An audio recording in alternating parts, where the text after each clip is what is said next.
Bonjour, bonsoir. Bonjour, bonsoir.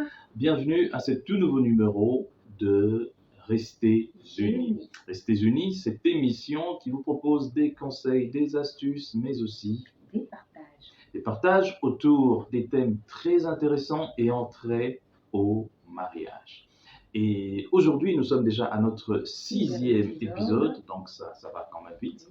Nous remercions tous ceux-là qui nous font confiance, tous ceux-là qui se sont abonnés à notre page YouTube. Nous sommes déjà à 100 et quelques abonnés et c'est vraiment encourageant. Et nous vous encourageons encore à vous abonner encore plus. Aimez aussi notre page Facebook, pourquoi pas notre Twitter aussi. Allez vous abonner, bientôt il y aura Instagram. Partout, c'est toujours Restez Unis. Et vous pouvez aussi nous écrire par mail, via notre email restezsunis@gmail.com.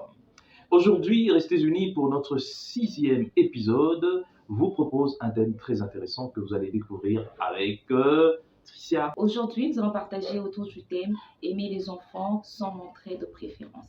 Aimer les enfants sans montrer de préférence, sans afficher de préférence. C'est très important parce que lorsque vous avez beaucoup d'enfants, nous tous on a grandi dans des familles aussi, et nous savons que les parents avaient des préférences. Maman avait sa préférence, papa aussi avait sa préférence. Mais seulement, nous allons voir pourquoi ce n'est pas bon, par exemple, d'afficher cette préférence-là au niveau des parents, surtout quand vous avez beaucoup d'enfants. Ça peut être vraiment pas bon pour les autres enfants. Alors, nous revenons tout à l'heure, après ceci, pour entamer notre sujet du jour.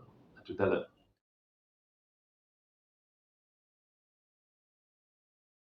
Nous voici de retour sur ce plateau de Restez Unis. Alors, Tricia, nous allons directement attaquer ce sujet. Alors, est-ce anormal pour un parent de ressentir d'abord, là nous ne sommes pas au niveau de démontrer, mais de ressentir une affection toute particulière, un peu différente des autres pour un enfant en particulier? Oui, chérie, moi je pense que c'est normal. Il n'y a rien d'anormal dans cela. Il faut savoir que ce sont ses enfants et comme tout être humain, on a toujours des préférences. Mais le mal serait que le parent affiche cela et que les autres enfants sachent que papa, maman préfèrent plus tel enfant plutôt que nous. Et là, c'est pas bon. Donc, ce n'est pas bon lorsque le parent affiche cela. Mais le fait de ressentir peut-être plus d'affection pour un enfant en particulier n'est pas anormal. C'est normal parce que nous sommes des êtres humains. Nous ne savons pas pourquoi, de fois, on s'attache à telle ou telle personne. La preuve en est que lorsque nous nous attachons, nous nous rencontrons et que c'est pas par hasard que nous sommes mariés, par exemple, parce qu'il y a eu une préférence. Donc, ça veut dire que ce n'est pas anormal lorsque vous êtes parent et que vous ressentez un amour particulier pour un enfant, contrairement peut-être aux autres. Parce qu'on doit le savoir, il y a des parents qui donnent les noms de leurs parents, maman et tout ça, genre comme on dit chez nous, Ndoyi.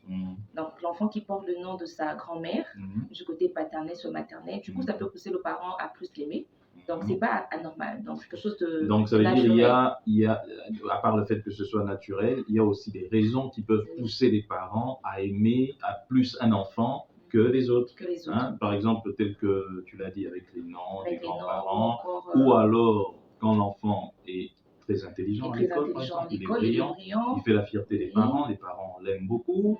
Un enfant qui est très poli. Un enfant aussi qui a peut-être des problèmes de santé. Voilà, ça aussi, un enfant. Ça peut pousser le parent à l'aimer peut-être plus, donc c'est pas anormal. À donner un peu plus d'affection pour compenser, surtout ce sont des enfants qui à l'extérieur de fois connaissent des problèmes pour s'insérer dans la société. Aussi, donc c'est normal. Alors, la Bible déjà aussi nous parle de cette affection un peu particulière.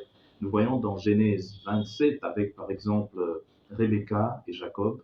Rebecca avait plus d'affection pour Jacob, tandis que Isaac en avait plus pour Ésaü.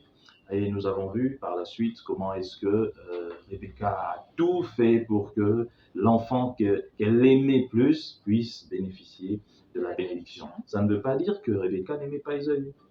mais seulement Elle avait une préférence pour Jacob. Et nous parlons tout justement de cette préférence-là qu'il ne faut pas démontrer. Il ne faut pas du tout que ça s'affiche comme ça au grand jour, ni pour les enfants, ni pour le monde extérieur. D'ailleurs, nous allons voir ça bientôt. Alors, comment gérer cette préférence vis-à-vis d'abord des autres enfants? Quand vous savez que vous aimez un enfant plus que ses frères et sœurs, comment gérer ça en tant que parent? En tant que parent, il faut juste essayer de le cacher. Okay. C'est la chose à faire. Certes, c'est pas facile, mais essayez toujours, quand il faut acheter des jouets, des cadeaux, faire des cadeaux, achetez pour tous les enfants. Peut-être en achetant, vous savez que ça, c'est pour X personnes parce que c'est vraiment mon enfant chéri, mais quand vous arrivez à la maison, remettez les cadeaux à tous les enfants. Au même moment, c'est pas genre on remet à une partie et toi tu vas récupérer ton cadeau après. Non, parce que ça va attirer l'attention. Donc quand il faut emmener des cadeaux, vous emmenez, vous offrez à tous les enfants au même moment. Quand il faut sortir, sortez avec tous les enfants pour aller jouer. Donc, parce que ce n'est pas bon qu'ils le sachent. Donc faites votre mieux dans ces sens-là pour essayer de le cacher.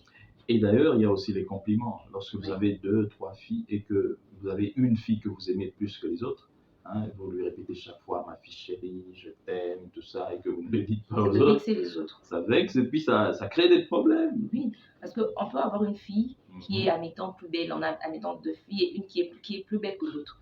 Et on se dit, vu sa beauté, j'aime trop cette fille parce qu'elle est belle et tout, j'aime beaucoup ma fille. En tant que parent, on ne doit pas commencer à tout le temps répéter à la fille devant sa sœur, toi tu es belle, tu es belle. Non. Bien, si vous le faites, il faut le dire à l'autre, parce que ça, c'est un cas d'ailleurs que nous vivons avec nos enfants.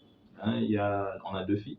Chaque fois qu'on dit à l'une, l'autre nous pose des questions. Et moi alors? Donc du coup, il faut le dire aux 2 enfants, vous êtes jolis, vous êtes belles. Donc essayez toujours de cacher parce que ça ne sera pas une bonne chose que l'une sache que je suis moins jolie que l'autre ou bien que moi, même moins que l'autre. Et je verrais bien que nous puissions parler de ça aussi un peu en profondeur parce que l'enfant vit de l'amour. Oui. Donc, c'est très important que l'enfant ressente de l'amour vis-à-vis, venant bien sûr de ses parents. Parce que l'enfant vit de ça. C'est-à-dire un enfant qui ne ressent pas d'amour, vous le verrez directement. C'est un enfant qui est frustré, c'est un enfant qui a peur de tout, c'est un enfant qui n'a pas de soutien, qui n'est pas équilibré, c'est un enfant qui a peur à tout moment, c'est un enfant, bref, qui vit dans un monde qu'on ne peut même pas souhaiter.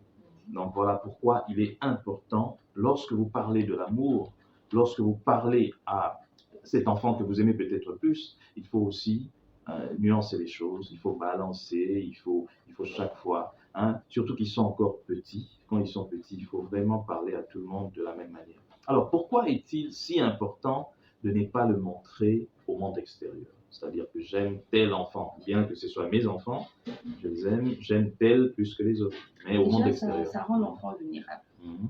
Les mondes extérieurs, sachant que papa aime plus X enfants, ils peuvent en profiter. Voilà. Et s'ils veulent vous faire de la peine, venir à mi-temps abuser de l'enfant, on se dit on veut toucher aux parents, on va aller toucher, on va entrer par l'enfant. Ça devient un canal un peu pour vous déstabiliser, pour vous détruire. Et là, c'est pas bon. Et l'enfant d'ailleurs, ça fragilise aussi l'enfant en ce sens que lorsque l'enfant n'est pas habitué à ressentir de l'amour de ses parents, il suffit que quelqu'un de l'extérieur lui montre un peu d'amour. Et l'enfant se laisse aller. Voilà pourquoi il y a beaucoup de jeunes filles, par exemple, qui ont été emballées juste par un « je t'aime », parce que depuis qu'elle est née, elle n'a jamais entendu son père ou sa mère le lui dire. Et quand quelqu'un à l'extérieur lui dit « je t'aime, tu es ceci », ben c'est fini, quoi. Parce que l'enfant est censé se construire. Voilà. On doit se construire. Et en se construisant, si on n'a pas reçu de l'amour, on est tellement fragile, on est à la merci de beaucoup de choses. On peut facilement se laisser emporter, être influencé, parce qu'on n'a pas reçu de l'amour. On est un peu vide. On est genre abandonné notre triste sort et on peut faire du n'importe quoi. Et d'ailleurs, nous allons y revenir avec un autre sujet que nous aurons sur les compliments dans le mariage. Et il y a une partie où on parle des compliments aux enfants. C'est très important. Ici, on a juste flashé pour vous dire que c'est très important de dire à votre enfant ou à vos enfants, par exemple, que vous les aimez.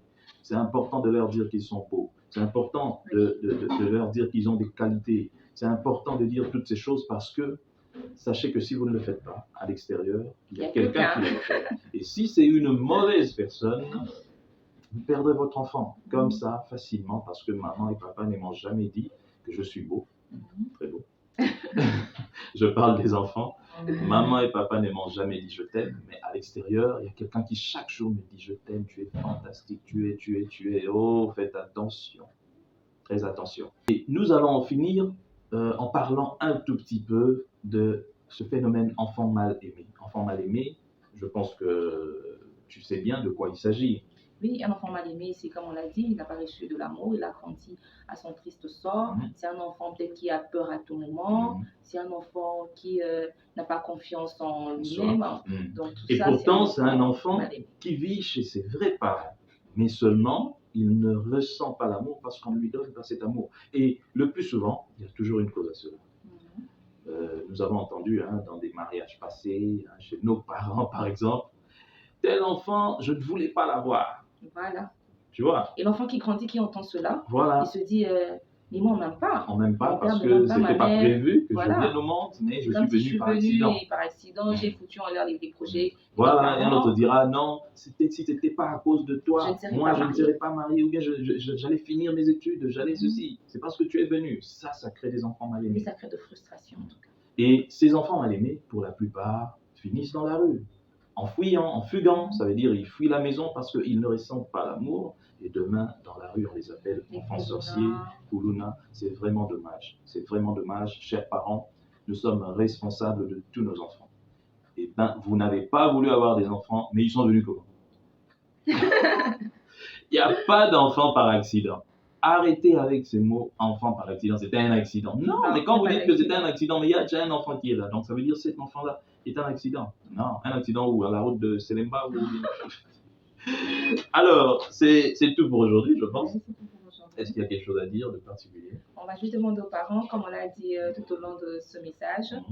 Merci en tout cas d'aimer tous vos enfants au même pied d'égalité. Merci de ne pas montrer qu'il y a des préférences. Aimer les enfants et il faut couvrir vos enfants d'amour parce qu'ils ont besoin de ça, de vos câlins pour se sentir protégés, de cette chaleur-là familiale où il y a vraiment de l'amour. Pour eux, c'est comme une couverture. Donc, merci de mettre cela en pratique. Je pense qu'il n'y a plus rien à ajouter, Tricia a tout dit, donc pour désannoncer cette émission. C'était donc Restez Unis, épisode numéro 6. Donc, abonnez-vous sur notre chaîne YouTube et puis sur toutes les plateformes, c'est toujours Restez Unis. Suivez-nous, partagez avec les autres nos publications, mais aussi écrivez-nous pour nous prodiguer des conseils et aussi nous proposer, pourquoi pas, des choses, des nouveautés, des sujets, beaucoup de choses. Nous sommes très ouverts. On a toujours l'habitude de dire, nous ne sommes pas des maîtres à penser. Nous tous, nous sommes dans la même école et nous apprenons. Ah oui, et ceux-là qui sont mariés aujourd'hui, et nous qui sommes mariés hier, et ceux-là qui sont mariés avant-hier, nous sommes tous pareils. Alors sur ce, on s'arrête ici. D'ici là, ciao. Portez-vous bien. Bye bye. Bye.